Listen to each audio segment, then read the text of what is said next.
আসসালামু আলাইকুম রহমতুল্লাহ বারাকাতু।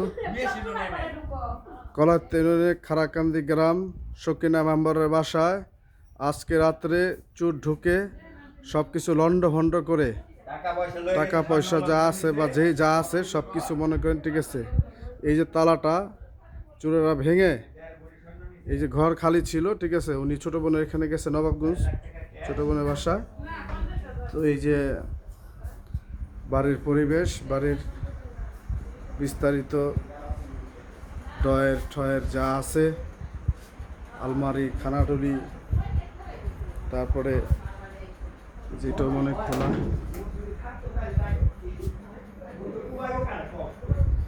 সব এই যে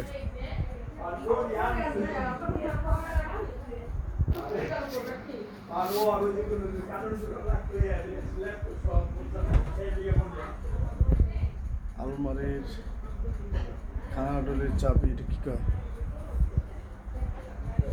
এগুলো সব খুইলা ওইটা কেটে গেছে। বিছনার চাদর সুদর যেখানে যা আছে, ঠিক আছে। এই খারাপ খারাপ খারাপ, এই চুপ। এই যে সকিনা মেম্বার বাড়িঘরের সব লুটপাট একটু দেখাচ্ছি। এই যে অবস্থার পরিস্থিতি, এই যে আলমারি ভেঙে লইছে, এই যে ব্যাগ বুক, খানাডলি মানাডলি, এই যে বিছনাপাতি, এখানে যাবতীয় যে বডি ঠডি,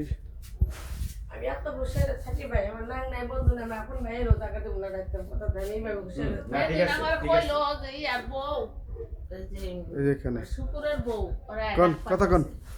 এই যে সকিনা মেম্বার এর বাড়ি ঘর গেছে নবাবগঞ্জ ছোট বোনের এখানে বেড়াইতে। আপনার বাসায় কি কি নিচ্ছে বা কি আসার বিষয়, ঠিক আছে? আমার বাসায় এক ভরির পেটে স্বর্ণ ছিল। তো আমার বোনের জামাই তো মারা গেছে, সবাই দেখতে গেছে। আমি দেখতে যাই পারি, আমি অসুস্থ ছিলাম, তাই আমি দেখতে গেছি। আর আমার ভাই জায়গা বেচছে, ওই টাকাটা আমাকে জমা দিচ্ছিল। তো আমি যে গেছি পরে আমি আইসা পরে আমি আসতে পারিনি, ওই মুহূর্তে আমার এক থাকতে হয়েছে। এর মধ্যে এই ঘটনা ঘটছে অবস্থা। আচ্ছা, ঠিক আছে। এই যে এই তালাটারে রাত্রে চোরেরা ভাঙা রডমট রেখে গেছে, কিছু অক্ষত জিনিস রেখে গেছে। বড় একটা রড আছে, এটা দিয়ে কিভাবে এই যে ডেঞ্জারাস চোর, যাবতীয় তালা টালা যেখানে আছে এই অবস্থা। আসসালামু আলাইকুম।